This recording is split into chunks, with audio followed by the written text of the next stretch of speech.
يصبح همة تروي عن العليا مغانيها لينسج للعلا قصصا.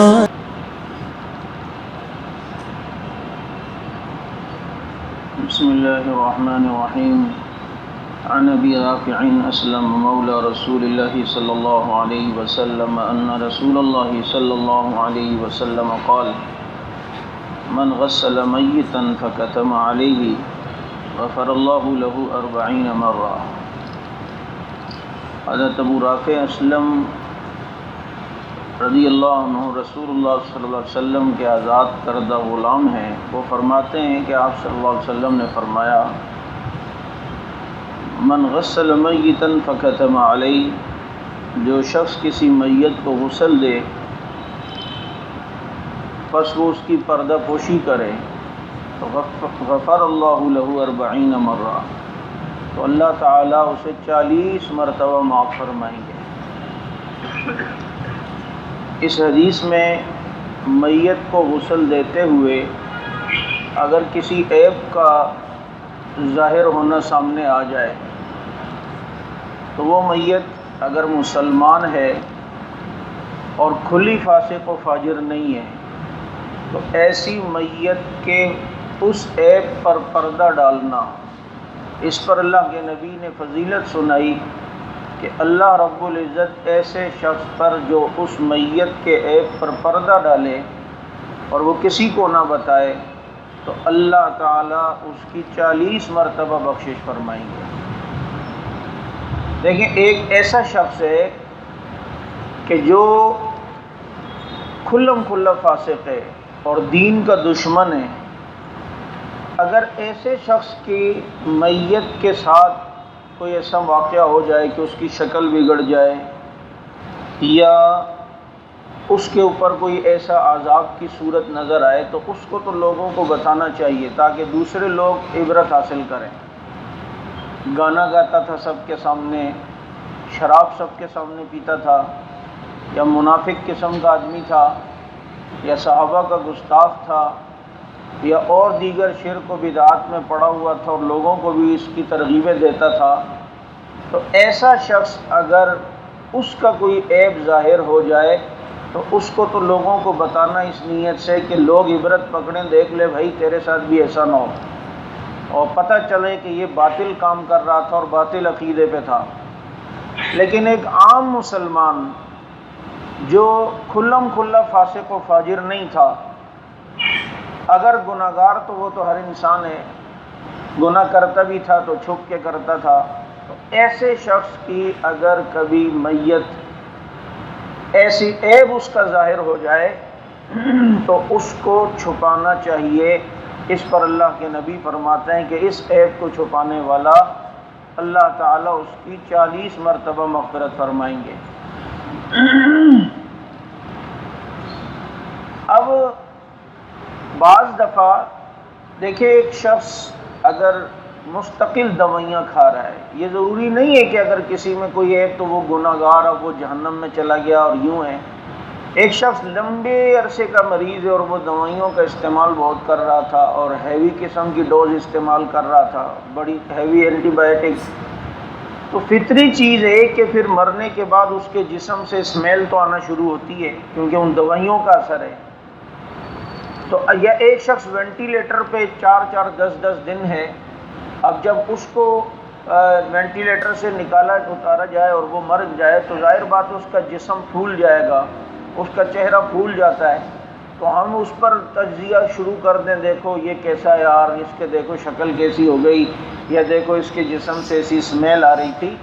تو بعض دفعہ اس طرح کے حالات جو انسان کے جسم پر دوائیوں کے اثرات سے یا خارجی اثرات کی وجہ سے لگتے ہیں، تو ظاہر بات ہے کہ اس پر انسان کو نہ بدگمانی کرنی چاہیے نہ اس پر انسان کو تجزیہ کرنا چاہیے.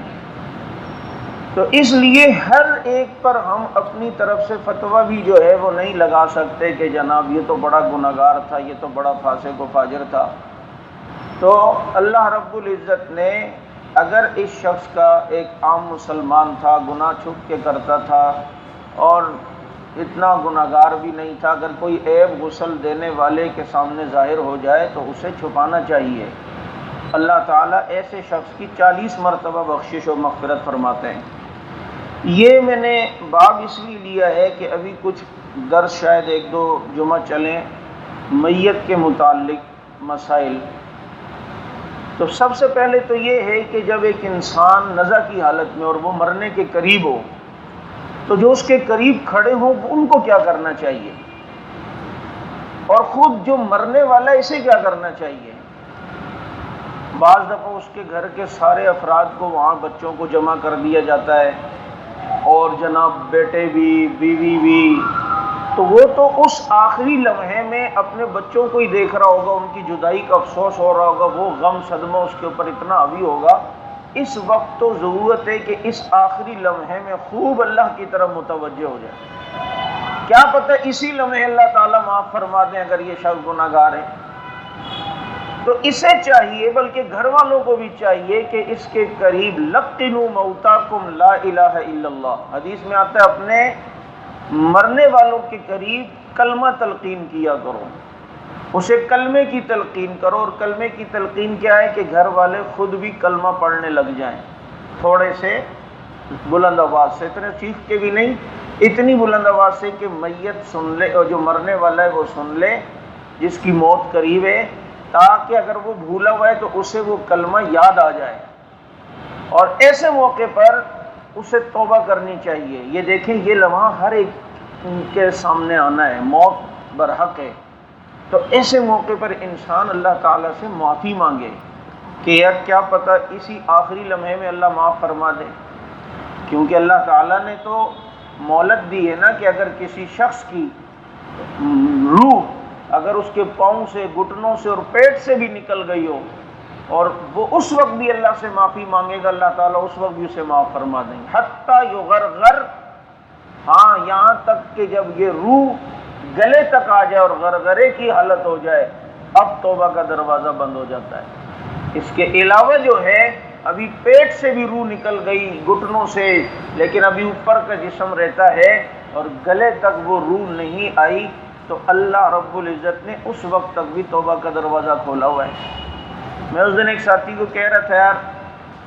سنتوں پر انسان کو عمل کرنے کا اگر چسکا لگا ہو نا، اور اسے اس پر کیا کہتے ہیں خوشی ہوتی ہو، تو اس کو اس وقت بھی سنتیں یاد رہیں گی کہ اس وقت میرے نبی کی کیا سنت ہے، اس وقت میرے پیغمبر کی کیا۔ اتنے ذوق کی بات ہے۔ میں نے اس کو کہا کہ اگر کوئی ایسا ہے کہ جو اس وقت بھی اس سنتوں کو یاد رکھے، کہ اگر اس کی پتہ ہے کہ اب بس میرا آخری وقت ہے اور بیوی اس کے قریب ہے، تو وہ اپنی بیوی کے سینے کے ساتھ ٹیک لگا کر دنیا سے جائے، جیسے میرے نبی حضرت عائشہ رضی اللہ تعالیٰ عنہ کے سینے کے ساتھ ٹیک لگا کے دنیا سے گئے۔ اس موقع پر کسی کو یہ یاد رہے گا کہ مسواک گھر والوں سے مانگیں، اور جناب آخری وقت چونکہ پیغمبر نے مسواک کی تھی، اگر کوئی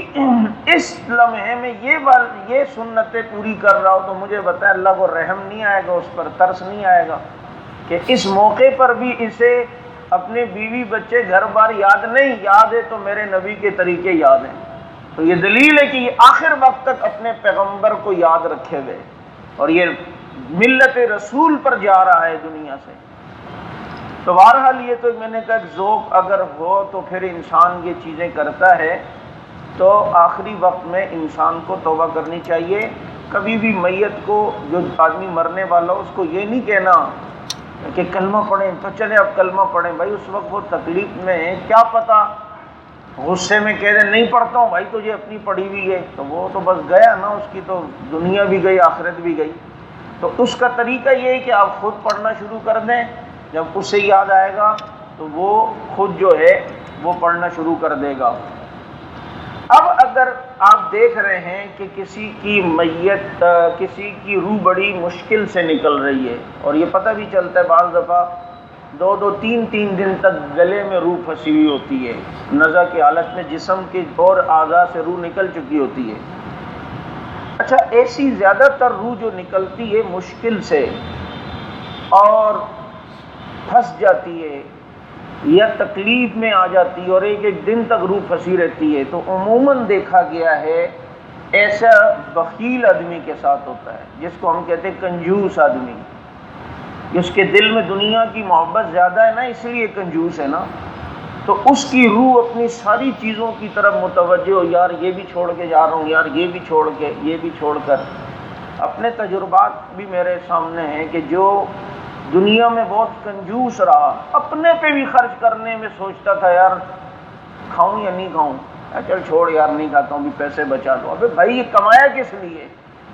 اولاد پہ بھی خرچ کرنے کے لیے تیار نہیں ہے، اولاد کو بھی گھی کا ڈبہ لا کے دے دیا کہ اوپر سے بس صرف روٹی یوں مار مار کے کھانا، اندر نہیں ڈالنا روٹی،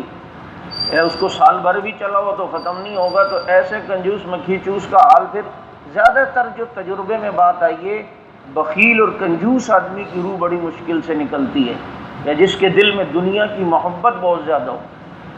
جیسے حضرت عطار رحمۃ اللہ علیہ کے بارے میں آتا ہے نا، اپنے عطر کی دکان پہ تھے اور بڑی مہنگے مہنگے عطر، تو ایک اللہ والے وہاں سے گزرے اور دکان پہ عطروں کی شیشیاں دیکھیں اور ان کو کہنے لگے میاں تیری روح کیسے نکلے گی، ایک ایک شیشی میں آ کے پھنسے گی، ایک ایک شیشی میں آ کے پھنسے گی، مراد یہ نہیں کہ روح نکل کے وہاں پھنسے گی، مطلب یہ کہ اس کو بھی دنیا سے جاتے ہوئے اس کے بھی افسوس ہو رہا ہے، یار یہ اتنا قیمتی عطر جا رہا ہے، یار یہ دولت جا رہی ہے، یار یہ، تو ظاہر بات ہے اس طرف متوجہ ہونا روح کا پھنسنا ہے۔ تو انہوں نے آگے سے تنزیہ کا، جا بابا اپنا کام کر، ہماری روح بن نکل جائے گی، تو اپنی فکر کر، تیری کیسے نکلے گی؟ اس نے کہا میری تو ایسے نکلے گی، دکان کے سامنے لیٹے اور کلمہ پڑھ کے انتقال کر گئے۔ اتنا اثر دل پہ پڑا کہ وہیں سب کچھ چھوڑ کر فقیری اور درویشی اختیار کر لی۔ تو اس لیے بخل سے کام نہیں لیں، کم از کم انسان اپنی اولاد پر اچھا خرچ کرے، اپنے گھر والوں پہ اچھا خرچ کرے، اللہ تعالیٰ بہت دے گا۔ اپنے بچوں کو بچے اگر خوش ہوں گے نا، وہ دل سے دعائیں دیتے ہیں، وہ خوش ہو جائیں گے۔ بیوی کو خوش رکھیں، اپنے ماں باپ کو خوش رکھیں۔ یہ نہیں ہے کہ ماں باپ کچھ چیز مانگے تو ان کو دیں، جیسے ایک شخص کہنے لگے یار اپنے والدین کا، اپنی اماں ابا کا ہر طرح کا خیال رکھتا ہوں پھر بھی ناراض رہتے ہیں، جب کبھی کوئی چیز مانگی ہے میں نے لا کے دی پھر بھی۔ انہوں نے کہا یہی تو ناراضگی کی وجہ ہے، وہ مانگتے کیوں ہیں؟ بغیر مانگے تم نے کبھی ان کی وہ خواہش پوری کی ہے؟ بغیر مانگے دیتے تو اب دیکھو کیسی دل سے دعائیں نکلتی ہیں۔ تو بہرحال اس طرح جو ہے وہ روح، بعض دفعہ انسان دیکھتا ہے کہ کسی کی روح پھنسی ہوئی اور وہ تکلیف میں، یہ پھنسی ہوئی نہیں بھی یہ روح، لیکن اب پتہ ہے کہ آخری وقت ہیں اس کے، تو اس کے قریب یاسین پڑھا کریں۔ یاسین میت جو مرنے والا ہوتا ہے قریب المرگ، اس کے قریب یاسین پڑھنے سے اللہ تعالیٰ میت پر آسانی فرما دیتے ہیں، اس کی روح آسانی سے نکل جاتی ہے۔ اور اس وقت اگر کسی کو سورہ یاسین خود یاد ہو اور وہ خود پڑھ لے تو سونے پہ تو سہاگا ہے۔ پھر بعض دفعہ ایک شخص مرنے والا ہوتا ہے تو گھر کے قریب لوگ نا اس کے منہ میں شہد ڈالتے ہیں، بھائی شہد ڈالو، اس وقت جو ہے نا بہت موت کا ذائقہ بہت کڑوا ہوتا ہے، شہد ڈال، تیرے شہد سے وہ ذائقہ میٹھا ہوگا۔ ابے بھائی وہ کوئی اور کڑواہٹ ہے، اگر خدا نہ خواستہ کڑواہٹ ہوئی، اللہ ہم سب کی موتوں کو آسان فرمائے، اللہ تعالیٰ موت کی سختیوں سے محفوظ فرمائے۔ یہ شہد وہد سے یہ چیزیں نہیں دور ہوتی، یہ ہم نے اپنی طرف سے لوگوں نے بنائی ہوئی ہیں۔ اس وقت انسان کے اعمال اب وہ کام آئیں گے۔ اب اگر کسی شخص کا انتقال آپ کے سامنے ہو جائے تو جو قریب ہے اب ان کی کیا کیا ذمہ داریاں ہیں؟ پہلے تو یہ کہ اس میت کی آنکھوں کو بند کر دیا جائے، کیونکہ تھوڑی دیر تک اگر آنکھیں بند نہ ہوئی تو وہ کھلی کی کھلی رہ جائیں گی، کیونکہ حدیث میں آتا ہے کہ میت کی آنکھوں کو بند کر دیا کرو کہ اس کی نظریں روح کا تعاقب کرتی ہیں، اللہ کے نبی نے فرمایا۔ یعنی ایک شخص کی روح یوں نکلی اور یوں جو جا رہی ہے تو یہ آنکھیں بعض دفعہ روح کو دیکھ رہی ہوتی ہے، اپنی روح اس وقت اصل صورت میں نظر آ جاتی ہے کہ یار آج تک سنا تھا روح کیا ہے، لیکن اب وہ میت یوں دیکھ رہی ہوتی ہے بعض دفعہ تو وہ تعاقب کر رہی ہوتی ہے، اگر تو وہ اللہ کے نبی نے فرمایا وہ روح، نظریں روح کا تعاقب کر رہی ہوتی ہیں تو وہ کھلی رہ جاتی ہیں۔ تو ایسے موقع پہ جب اس کے انتقال ہو جائے تو اس کی آنکھیں بند کر دیں، اس کی ٹانگوں کو سیدھا کر دیں، اس کے ہاتھوں کو سیدھا کر دیں، اس کے ٹانگوں کو سیدھا کر کے انگوٹھوں کو، دونوں پاؤں کے انگوٹھوں کو تھوڑی دیر باندھ دیں، پھر کیونکہ تھوڑی دیر کے بعد اس کا جسم جیسا تھا ویسا ہی رہے گا۔ اب اس کے بعد جو ہے وہ میت کے غسل کا انتظام فوراً کیا جائے، تجہیز و تکفین کا انتظام جو ہے وہ فوراً کیا جائے۔ پہلی بات تو یہ ہے کہ میت پہ صبر کیا جائے۔ ہماری شریعت نے ہمیشہ صبر پر اجر بتایا ہے، بے صبری پہ اجر نہیں بتایا۔ اسی لیے فرمایا کہ فَلَيْسَ مِنَّا مَنْ ضَرَبَ الْخُدُودَ وَشَقَّ الْجُيُوبَ وَدَعَا بِدَعْوَى الْجَاهِلِيَّةِ، کہ ہم میں سے وہ نہیں، اللہ کے نبی فرماتے ہیں وہ ہماری امت میں سے نہیں جو اپنے چہرے کو پیٹے، اپنے گریبانوں کو پھاڑے اور زمانے جاہلیت کی طرح نوحے کرے، کیونکہ وہ نوحے کرتے تھے اور خود بھی کرتے تھے اوروں کو بھی رولانے کے لیے۔ تو یہ نوحہ، یہ ماتم، اپنے چہرے پہ مارنا پیٹنا، اللہ کے نبی نے فرمایا وہ میری امت میں سے نہیں ہے جو ایسا کر رہا ہو۔ تو چنانچہ صبر پر اجر ہے،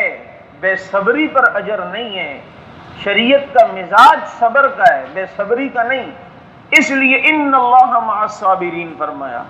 اس لیے فرمایا جو صبر کرتے ہیں الذین اذا اصابتهم مصیبہ قالوا انا للہ وانا الیہ راجعون، جب کسی پہ مصیبت آئے وہ کہتے ہیں انا للہ وانا الیہ راجعون، تو مطلب کیا ہے؟ اس کے ترجمے پہ بھی تو انسان غور کرے، انا للہ، ہم تو اللہ ہی کے ہیں بھائی، اور مالک کو اپنی ملکیت میں ہر طرح کے تصرف کا اختیار ہوتا ہے، تو لہذا ہم اللہ کے، تو اللہ نے ہم سے اگر ایک چیز لے لی تو بس اللہ کی مرضی تھی، وَإِنَّا إِلَيْهِ رَاجِعُونَ، اور ہم نے اللہ کی طرف جانا ہے، تو جب اللہ کا دیدار کریں گے تو سارا غم تو خود ہی ختم ہو جائے گا۔ تو یوں تسلی کے الفاظ دیے۔ تو اب جو صبر کر رہا ہے تو اس کے لیے فرمایا اولئک علیہم صلوات من ربہم ورحمہ، یہی وہ لوگ ہیں جن پر اللہ کی رحمتیں نازل ہوتی ہیں جو صبر، تو صبر کے اوپر اجر ہے، بے صبری کے اوپر جو ہے وہ اجر نہیں ہے۔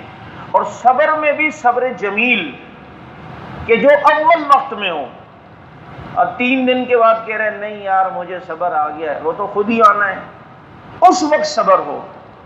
لیکن ایک بات یاد رکھیں کہ فطری طور پر آنسوؤں کا نکل جانا یہ بے صبری نہیں ہے۔ چنانچہ اللہ کے نبی صلی اللہ علیہ وسلم کے جو ہے وہ ایک نواسے کا انتقال ہوا، تو اللہ کے نبی صلی اللہ علیہ وسلم نے دیکھا تو آنکھوں سے آنسو نکل آئے۔ سعد رضی اللہ عنہ فرمایا اللہ کے نبی یہ کیا آنسو؟ فرمایا یہ رحمت ہے اللہ کی، یہ اللہ کی رحمت ہے، یعنی کہ دل کا نرم ہونا یہ اللہ کی رحمت ہے۔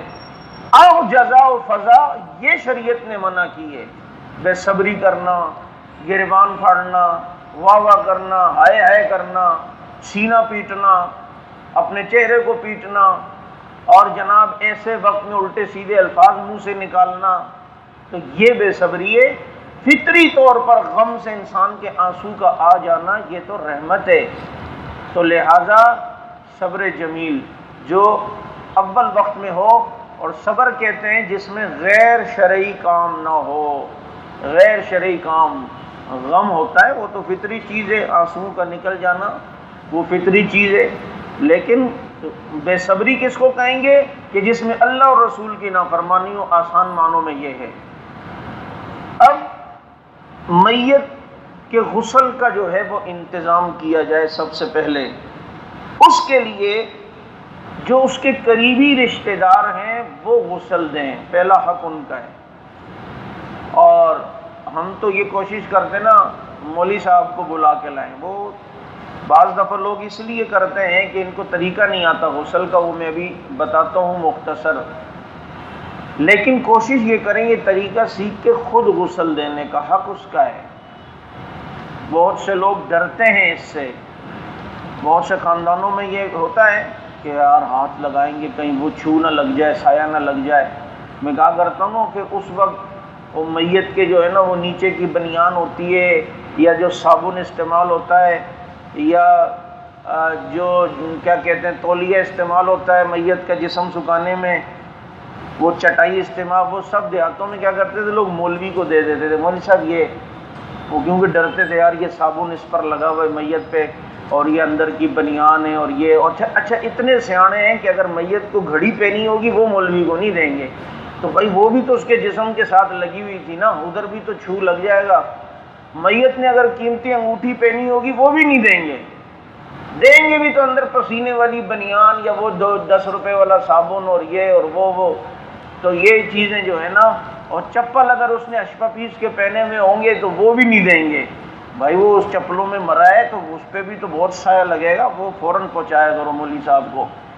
لیکن جہاں ہمارا اپنا مفاد ہو وہاں ہم سیانے ہیں، صاف بات ہے، وہاں ہم خوب دماغ سے کام لیتے ہیں، اور جہاں یہ چھوٹی موٹی چیزوں وہ مولوی صاحب کو دے دو، بھائی وہ جانے اور مولوی صاحب جانے۔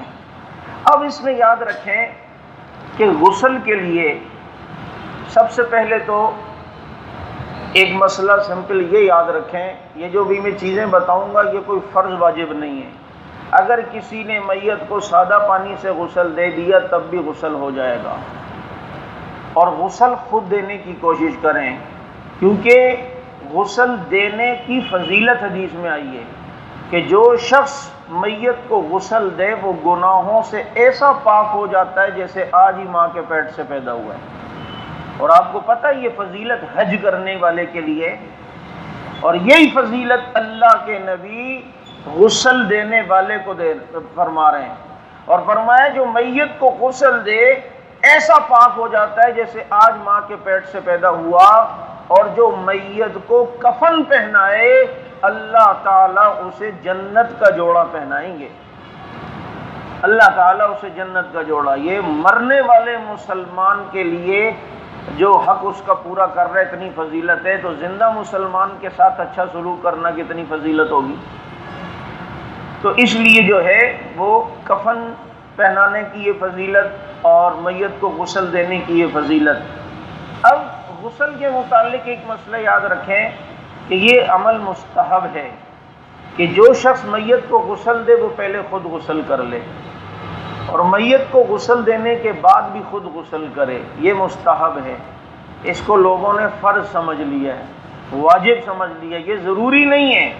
ہاں بہتر ہے، اچھا ہے،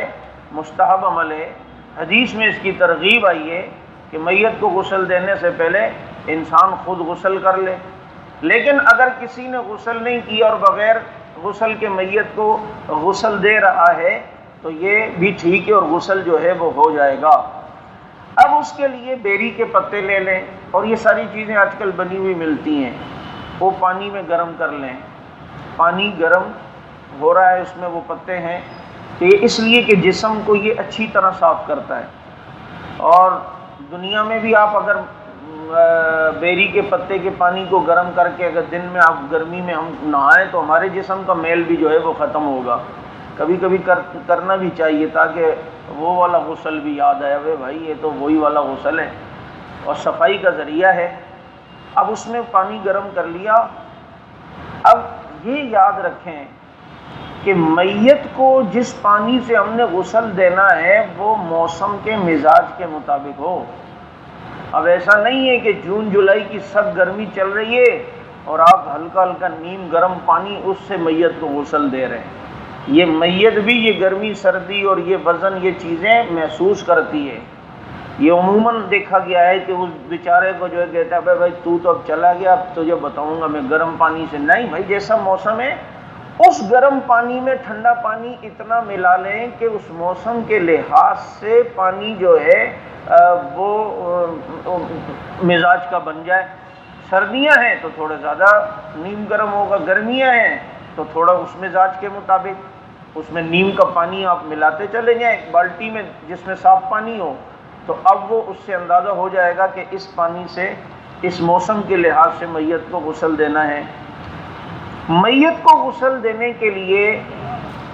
میت کو اس طرح لٹانا مستحب ہے جس طرح ہم مردے کو قبر میں لٹاتے ہیں، یعنی اس کے سیدھے ہاتھ پر قبلہ ہو۔ لیکن بعض جگہوں گھروں کی لوکیشن ایسی ہوتی ہے کہ اس اینگل پہ ہم نہیں لٹا سکتے، جہاں جگہ نہلانے کی ہے وہاں جو ہے وہ اس اینگل میں جگہ نہیں بنتی، تو جس طرح بھی ہو سکے آسانی ہو اس طریقے پر میت کو لٹا کر غسل دیا جا سکتا ہے۔ شریعت نے اتنی سختی کسی پر بھی نہیں کی. اگر وہ ٹانگیں اس طرف ہیں اور سر اس طرف ہے تو یہ بھی صحیح ہے. سر کا جو ہے وہ رخ قبلے کی طرف ہے، پاؤں قبلوں کے اپوزٹ سائڈ ہیں، وہ بھی ٹھیک ہے. تو چنانچہ اس طریقے سے بھی کیا کہتے ہیں وہ غسل دے سکتے ہیں. لیکن اگر جگہ ہے، آسانی ہے، تو بہتر یہ ہے کہ اس کو تختہ اس طرح بچھایا جائے کہ جس پر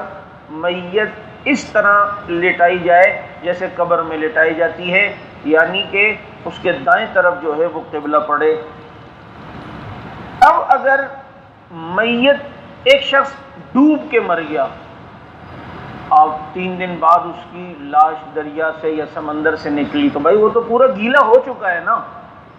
تو کیا اب بھی اسے غسل دینا یا نہیں؟ تو یاد رکھیں کہ اب بھی اس کو غسل دینا فرض ہے، کیونکہ میت کو غسل دینا زندوں کے لیے فرض ہے. یہ مسئلہ زندے کے لیے ہے کہ اگر ایک زندہ آدمی ہے، جا رہا تھا اور پاؤں پھسلا اور دریا میں ڈبکی مار دی اور پورا ہی گیلا ہو گیا اور اس پہ غسل بھی واجب تھا. اب یہ باہر نکل کے آیا، بھائی سرور کو مل رہا ہے اور یار دھکا دے دیا، سارا گیلا ہو گیا ہوں. اب اس پہ غسل واجب تھا، خالی کلی کرنے، ناک میں پانی ڈال لے، اس کا غسل بغیر نیت کے بھی ہو جائے گا، اس کا وضو بھی ہو جائے گا. ایک شخص بارش میں نکلا اور بہت تیز بارش تھی، اور جب نکلا تو سارے گیلا ہو گیا، صاف پانی تھا بارش کا اوپر سے، تو اب اس کا وضو غسل خود ہی ہو گیا. اگر غسل واجب تھا صرف کلی کر لے، ناک میں پانی ڈال لیں. لیکن میت والا یہ مسئلہ نہیں ہے کہ وہ پانی سے اس کی لاش ملی تو آپ کہیں کہ جی ویسے ہی پانی سے تو نکلا، اس کو نہلانے کی کیا ضرورت ہے. نہلانا تب بھی فرض ہے، کیونکہ میت کو نہلانا یہ زندہ کے لیے ہے، یہ میت کے لیے نہیں ہے. بعض دفعہ کوئی شخص جل کے مر جاتا ہے اور آپ دیکھتے ہیں یہ جلے ہوئے شخص کو پوری پٹیوں کے ساتھ باندھا ہوا ہوتا ہے، پورے بینڈیج پٹیاں اس کے اوپر ہوتی ہیں. تو مجھ سے اسی شخص کے متعلق کسی نے کہا کہ کیا کیا جائے، وہ پٹیاں تو ہم کھول نہیں سکتے، نیچے تو اس کے پورے زخم ہی زخم ہیں، وہ علاج چل رہا تھا لیکن بیچارہ مر گیا، تو اس کو تیمم کرائیں یا کیا؟ نہیں بھائی، اوپر سے پانی ڈالتے جائیں اور اتنا ڈالیں کہ اس کی اس پٹی سے اندر آپ محسوس کر رہے ہیں کہ پانی جسم میں اندر چلا گیا ہے، اوپر سے پانی ڈالیں. اب یہ تھوڑی ہے کہ اس کو پانی ڈالنے سے نقصان ہوگا، مرنا ہی تو نقصان تھا، مر تو گیا بیچارہ، اب اور کیا مارو گے. تو لہذا وہ تو زندہ کے لیے کہ ایسی پوزیشن میں تو اب وہ تیمم کرے کہ بھائی پانی جائے گا تو مرنے کا خطرہ ہے، لیکن وہ تو مر ہی گئے. تو ایسے شخص کے اوپر کپڑے کے اوپر سے وہ جو بینڈیج یا جو پٹیاں باندھی ہوئی ہیں ان کے اوپر سے پانی اتنا ڈالا جائے کہ آپ کو یقین ہو جائے کہ پانی جذب ہو کر اس کے جسم تک پہنچ گیا ہے. اس طریقے سے آپ کو کرنا ہے. یہ مسئلہ درمیان میں آ گیا تو میں نے کہا بتا دوں. اب میت کو غسل دینے کے لیے آپ نے اس کو میت کو لٹایا. سب سے بنیادی چیز یاد رکھیں کہ سطر کا خیال، جس طرح اللہ کے نبی نے فرمایا حضرت علی رضی اللہ عنہ کو، علی نہ کبھی زندہ کی ران دیکھنا نہ کبھی مردہ کی ران دیکھنا. مردے کی ران دیکھنا بھی جائز نہیں ہے، اس کے گھٹنے، یہ سارے گھٹنے سے لے کے ناف تک مرد کا سطر ہے. یہ میت کو بھی نہیں، میت کا بھی سطر ہم نہیں دیکھ سکتے. تو زندہ کی تو ویسے ہی نہیں دیکھ سکتے. یہ جو فٹ بال کھیل رہے ہیں یا یہ ویٹ لفٹر ہوتے ہیں، اتنی چڈے تو نہیں ہوتے، وہ تو ہوتی انڈر ویئر ٹائپ کی ہے. تو اس طرح کے گیم دیکھنا جس میں سطر چھپا ہوا نہ ہو یہ جائز نہیں ہے. اس طرح کی ریسلنگ دیکھنا جس میں جناب چڈیاں پہنی ہوئی ہیں، پوری رانیں نظر آ رہی ہیں، یہ تو ٹھیک نہیں ہے. یا گھٹنے، بعض دفعہ گرمی میں چچا جان جو ہے نا باہر گلی میں بیٹھے ہوتے ہیں اور اوپر اپنے دھوتی کی ہوئی ہوتی ہے، شلوار، سارے گھٹنے نظر آ رہے ہوتے ہیں. بھائی یہ گھٹنا دکھانا جائز تھوڑی ہے. یا اکثر روٹی لگانے والے آپ نے دیکھے ہیں جو روٹیاں تندور میں لگا رہے ہوتے ہیں، ان کے گھٹنے نظر آ رہے ہوتے ہیں. آگے انہوں نے جو ہے نا نرم قسم کی وہ گوریاں بچھائی ہوتی ہیں، اس پہ گھٹنے رکھتے ہیں. تو یہ جائز تھوڑی ہے. تو سب سے بنیادی چیز یہ ہے کہ سطر کی حفاظت کرنی ہے. آپ نے سب سے پہلے جو ہے وہ غسل دینے سے پہلے وضو کروانا ہے میت کو، اور اس کا طریقہ یہ ہے کہ آپ پہلے سیدھا ہاتھ دھلائیں اس کا پہلے. اچھا، اس کا پہلے کپڑے کا مسئلہ، آپ نے کپڑے اس کے اتارنے میت کے، اس کا طریقہ یہ کہ ایک چادر موٹی اوپر رکھ دیں، قمیض آپ پہلے اس کی اتار دیں، اور کوشش یہ ہو کہ وہ قمیض صحیح حالت میں اترے۔ آسانی سے اتر بھی جاتی ہے، لیکن ہمارے یہاں مزاج یہ کینچی لاؤ یار کینچی لاؤ، بھائی وہ تو اس صورت میں کہ جب بہت مشکل ہو رہی ہے تو اب کینچی سے وہ کپڑے کاٹو، ورنہ یہ کپڑے صحیح سالم اتریں گے اور یہ کپڑے بھی وراثت میں تقسیم ہوں گے۔ کہ آپ اپنی مرضی سے مولوی صاحب کو نہیں دے سکتے فلاں کو دے دو یا غسل، نہیں، سارے وارثوں کی رضا ہوگی تو تب، ورنہ یہ وراثت میں جائیں گے۔ اتنی معمولی معمولی باتوں کی طرف ہم توجہ نہیں دیتے۔ اب اگر واقعی قمیض اتارنا بہت اس کے لیے مشکل ہو رہی ہے تو پھر آپ مجبوراً اس کے کپڑوں کو کاٹ سکتے ہیں تاکہ قمیض اتار دی۔ اوپر آپ نے بڑا سا ایک کپڑا رکھ دیا جو اس کے ناف کے اوپر سے لے کے گھٹنوں تک جو ہے وہ سطر ڈھانپے، اسی کپڑے کے اندر سے جو ہے وہ ہاتھ ڈال کر اس کے زاربن وغیرہ کھول کر اس کے جو ہے وہ اگر شلوار پہنی ہوئی یا پینٹ پہنی ہوئی یا لنگی پہنی ہوئی وہ اتار دیں۔ اب جب وہ اس اوپر والے کپڑے کے نیچے سے کھینچتے ہوئے لائیں گے تو اوپر سطر تو چھپا ہوا ہوگا۔ اس کے بعد چونکہ اب اس کے کپڑے آپ نے اتار دیے اور صرف سطر چھپا ہوا ہے، اب اسے وضو کروائیں۔ سب سے پہلے سیدھا ہاتھ دھلائیں 3 بار، پھر الٹا ہاتھ، اور اس میں 2 آدمی 3 آدمی معاونت بھی کر سکتے ہیں، ایک پانی ڈالتا رہے ایک ہاتھ رگڑتا رہے۔ لیکن اس وضو سے پہلے بھی ایک چیز اور یاد آئی، وہ ہے استنجا۔ میت کو استنجا کروانا ہے، اس کے لیے ہے کہ ہاتھوں میں دستانے وغیرہ یا کوئی کپڑا پہن لیں اور کوئی 3 یا 5 یا 7 پتھر یا ڈیلے، یہ ویسے بھی اگر انسان استنجا کرتا ہے تو پتھر یا ٹیشو کا استعمال کرتا ہے تو طاق عدد میں، اگر آپ ٹیشو استعمال کرتے ہیں تو کوشش کیا کریں اس کو 3 ٹکڑے کر لیا کریں، تو اب دیکھو یہ بھی سنت ہو جائے گی۔ تو یہ 3 پتھر یا 5 پتھر لیے، الٹے ہاتھ کے اوپر دستانے چڑھا کر اسی سطر چھپانے والے کپڑے کے نیچے سے ہاتھ ڈال کر میت کو پہلے پتھر سے استنجا کروائیں بڑے چھوٹے پیشاب کی جگہ پر، اور وہاں پھر سطر کے کپڑے کے نیچے سے ہی پانی آپ 3 بار بہا دیں تو اس کا استنجا ہو جائے گا۔ اب استنجا کروانے کے بعد اب وضو کروائیں، پہلے سیدھا ہاتھ 3 بار دھوئیں پھر الٹا ہاتھ۔ کلی کروانے کے لیے میت کے منہ میں تو کلی نہیں، پانی نہیں ڈال سکتے، اس نے تو کلی نہیں کر سکتا وہ، تو روئی کو آپ اچھی طرح گیلا کریں اور وہ روئی اس کے منہ کے اندر آسانی سے جہاں تک جاتی ہے آپ ماریں۔ 3 روئیاں، پہلے ایک روئی اٹھائی اس کو گیلا کیا، اس روئی کو پھینک دیا، پھر دوسری روئی کو آپ نے گیلا کیا وہ منہ میں مارا، پھر تیسری کو،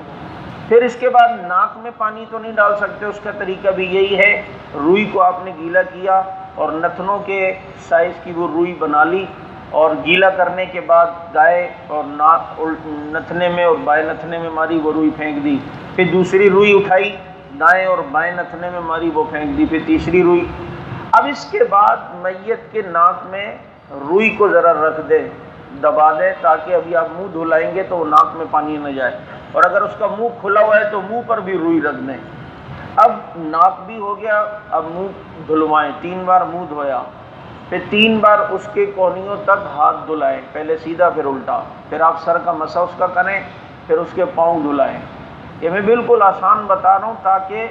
کوئی پریشانی نہ ہو کہ یار یہ تو بہت مشکل کام ہے، کتنا آسان کام ہے۔ سیدھا پاؤں دھلایا، الٹا پاؤں، وضو ہو گیا۔ اب غسل دلانا شروع کریں۔ غسل کے لیے آپ جو ہے صابن استعمال کر سکتے ہیں، اس کا جسم پہلے گیلا کر دیا، اس کے صابن آپ استعمال کریں، جھاگ بنائیں، پورے جسم پہ صابن لگا کے اچھی طرح جھاگ بنایا۔ اب وہ جو نیم گرم پانی، وہ جو نیم کے پتوں والا تھا، آپ نے اس کو لینا ہے، اس سے میت کو اب غسل دلانا ہے۔ اب پہلے آپ نے سر کو دھونا ہے، جس طرح دنیا میں غسل کرنا سنت ہے نا، اسی طرح میت کو غسل کروانا بھی سنت ہے، کہ پہلے سر پہ 3 بار پانی ڈالا، پھر دائیں طرف اوپر کی سائڈ، اب میت کی جو بیک سائڈ ہے تو 2 ساتھی میت کو الٹی کروٹ پہ لٹا کر اس کے سیدھی طرف جو بیک سائڈ ہے اس پہ پانی اچھی طرح ڈالیں، چونکہ صابن آپ پہلے مل چکے ہیں، اس کو آپ نے صاف کیا۔ اب میت کے الٹی طرف آپ نے اوپر کی سائڈ پانی ڈالنا ہے 3 بار، پھر اس کو دائیں کروٹ پر اوپر کر کے میت کی یہ جو الٹی طرف کی بیک سائڈ ہے اس میں آپ نے 3 بار پانی ڈال دیا۔ اور یہ جب آپ دائیں طرف پانی ڈال رہے ہوں تو یہ کندھے سے لے کر پاؤں تک آپ پہلے بھگوئیں، اور جب الٹی طرف پانی ڈال رہے ہوں تو کندھے سے لے کر پاؤں تک یہ الٹی سائڈ، تو پہلے سیدھی سائڈ پوری ہو گئی دھلا دی پاؤں تک، اور پھر الٹی سائڈ، اب یہ میت کا غسل ہو گیا۔ اتنا آسان کام ہے، اور کتنی بڑی فضیلت مل رہی ہے کہ آج ہی جیسے ماں کے پیٹ سے پیدا ہو جو میت کو غسل دے، اس کی اتنی بڑی فضیلت۔ اب کسی کپڑے سے اس کے جسم کو سکھا دیں، اب آپ نے اس کے جسم کو جو ہے وہ سکھا دینا ہے۔ اس کے بعد میت کو کفن پہنانے کی جو ہے وہ باری آتی ہے کہ اب اسے جو ہے وہ کفن کس طرح پہنایا جائے، تو انشاءاللہ العزیز اس کی تفصیل آپ کے سامنے آئندہ درس کے اندر جو ہے وہ بیان ہوگی۔ لیکن 1-2 مسئلے اور بھی اس غسل کے متعلق یاد رکھیں کہ اگر کوئی شخص خود میت کو غسل نہیں دے رہا